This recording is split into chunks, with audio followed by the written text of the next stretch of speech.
Muito bem, senhoras e senhores, hoje é uma quarta-feira, dia 16 de outubro de 2024.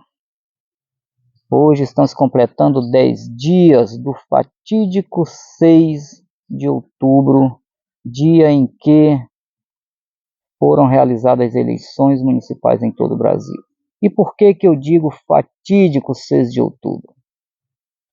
Porque este dia poderá ser lembrado por muitos como o dia em que São Benedito do Rio Preto viveu a vitória de Pirro. E o que isso significa? Não vou aqui contar a história de Pirro, porque senão o vídeo fica muito comprido. Mas Pirro foi um dos maiores generais da antiguidade. Ficou muito conhecido pela sua estratégia, pela capacidade que tinha em enfrentar guerras e vencer batalhas. Mas por volta do ano 272 a.C., em uma batalha contra os romanos, o exército de Pirro sofreu grandes baixas. Perderam-se muitos oficiais e soldados.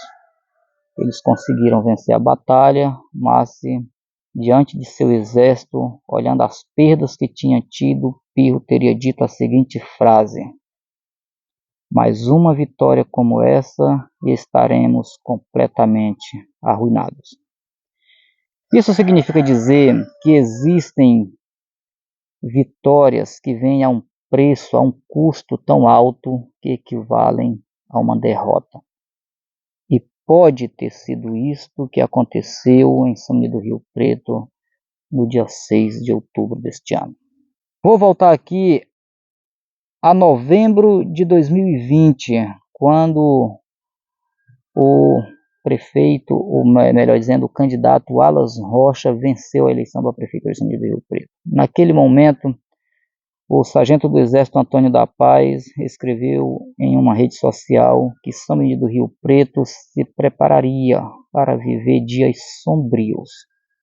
E ele dava ali uma explicação. O grupo que tinha vencido as eleições reunia na sua base a cúpula do desastroso governo de Cromar Costa, que tinha levado o município à ruína nos anos de 2005 a 2012. Eu recortei essa mensagem e enviei ao recém-eleito prefeito Wallace Rocha. Na época a gente se comunicava.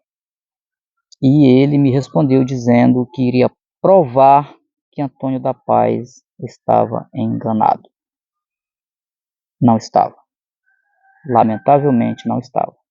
Eu torcia para que estivesse realmente, porque eu tinha votado para o Wallace naquela eleição. Mas durante o seu governo de 2021, agora o ano de 2024, o Wallace conseguiu montar o maior esquema de desvio de recursos públicos da história do município. Isso é o que dizem os documentos de desvio de recursos do Fundeb, que somente de fevereiro de 2023 a julho agora de 2024, mais de 13 milhões e meio de reais foram desviados somente da educação, somente de recursos do Fundeb, mais de 13 milhões e meio de reais. Para um município desse tamanho, é um valor quase inimaginável, mesmo pelos maiores corruptores que esse município já teve. Você lembra dessa foto aqui?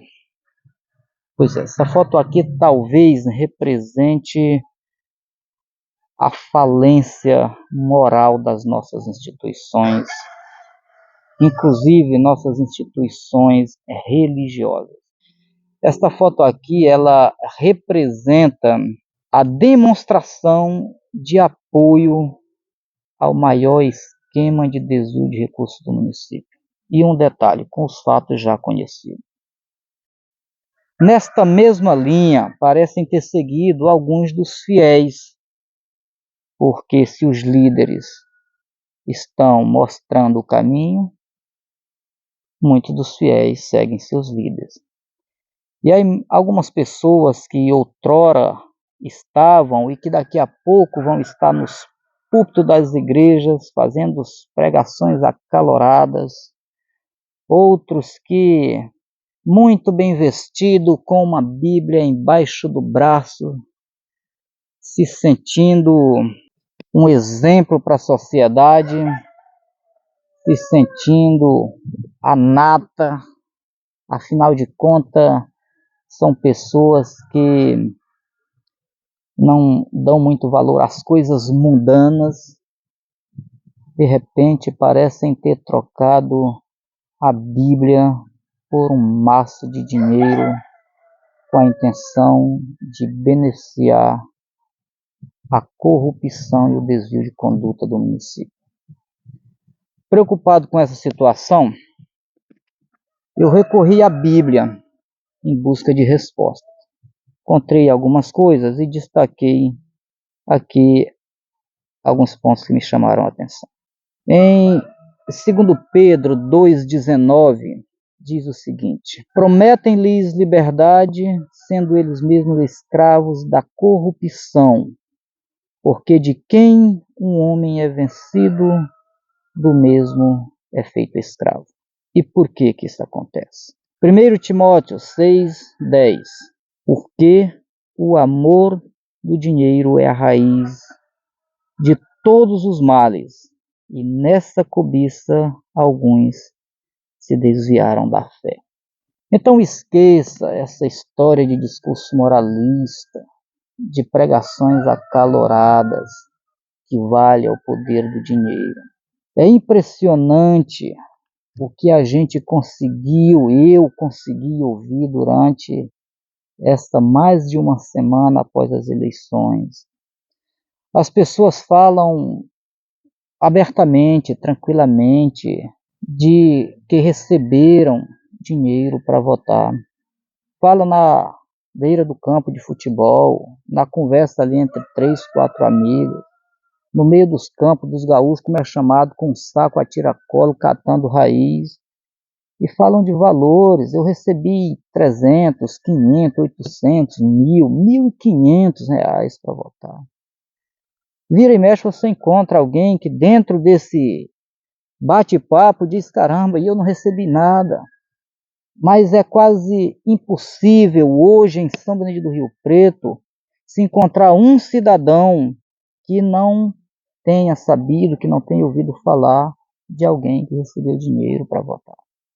E as pessoas conversam assim, como se fosse uma coisa normal. Parece que isso não é um crime que estava se cometendo. E esses valores é quando se trata de pessoas individuais. Quando se fala de famílias, os valores mudavam. 2, 3 mil, 4 mil, a geladeira nova que você estava precisando.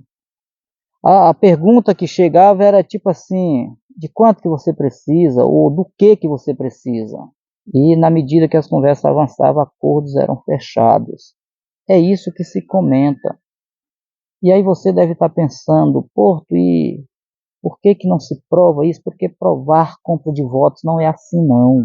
Provar compra de voto precisa de fato da prova. Se o cidadão quisesse chegar e dizer assim: eu recebi dinheiro, o outro dizer assim: eu não dei o dinheiro. E aí vira aquela, é a palavra de um contra a palavra do outro.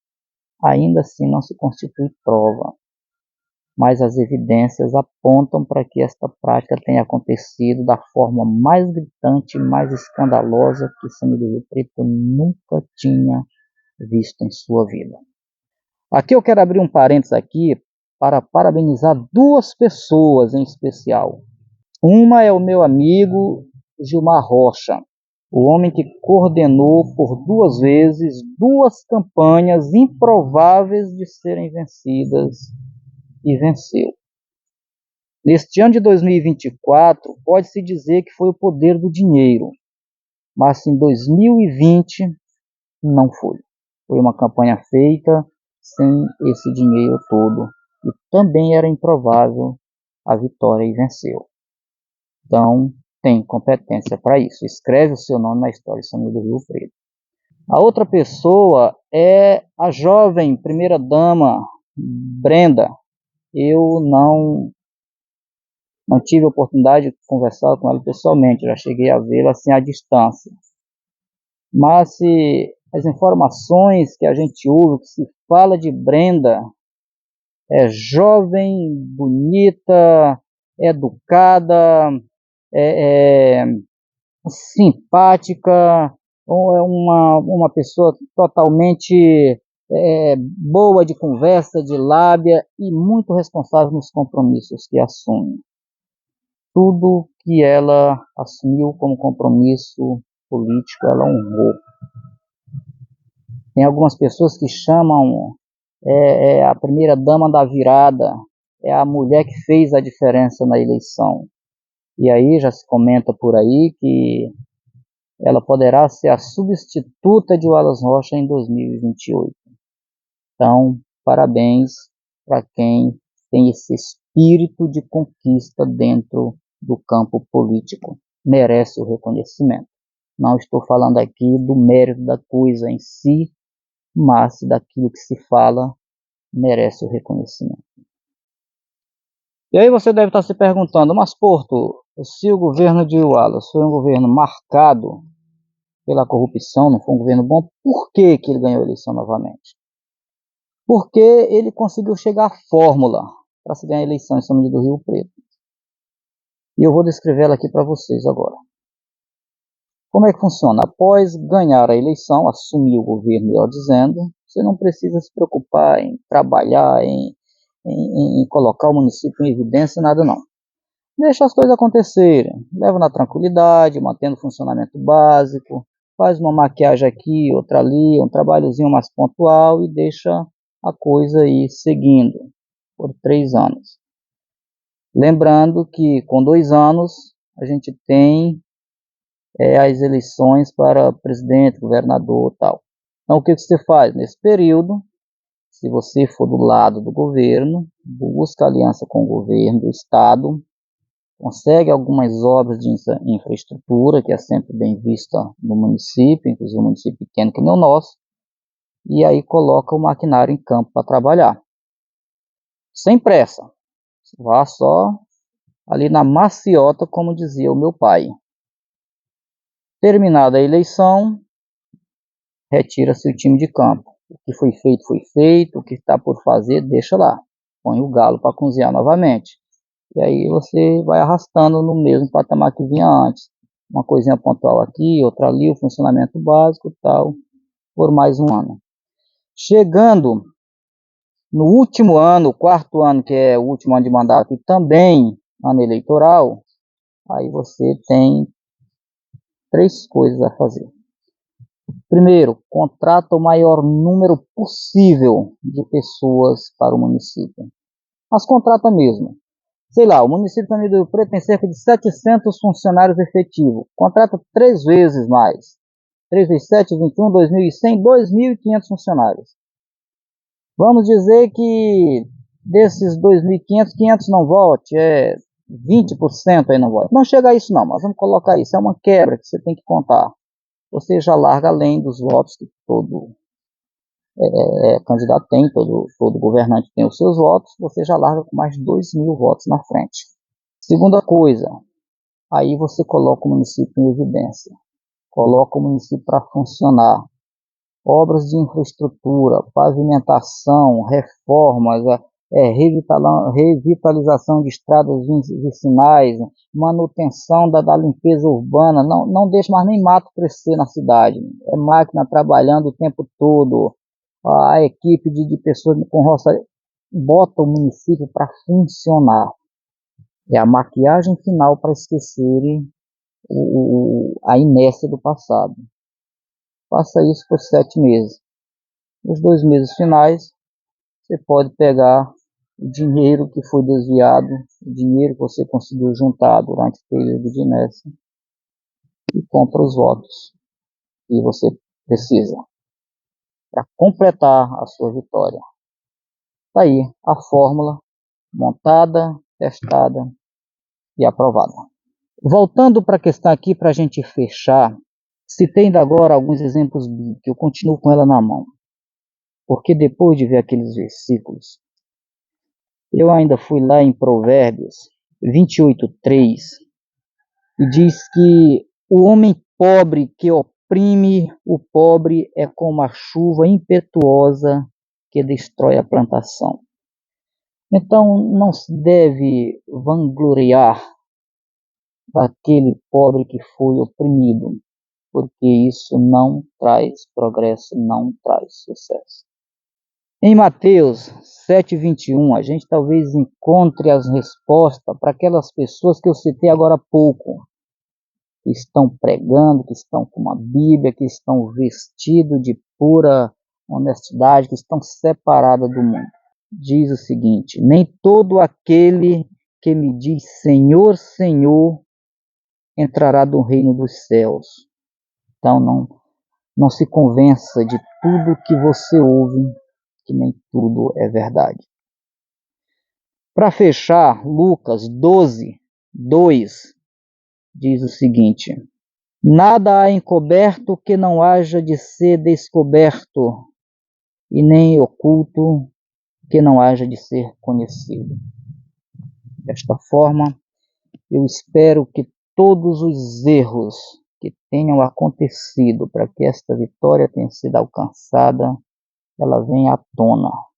E maldito seja os mandantes e os executores, de tal forma que os frutos da corrupção não sejam colhidos pelos seus corruptores.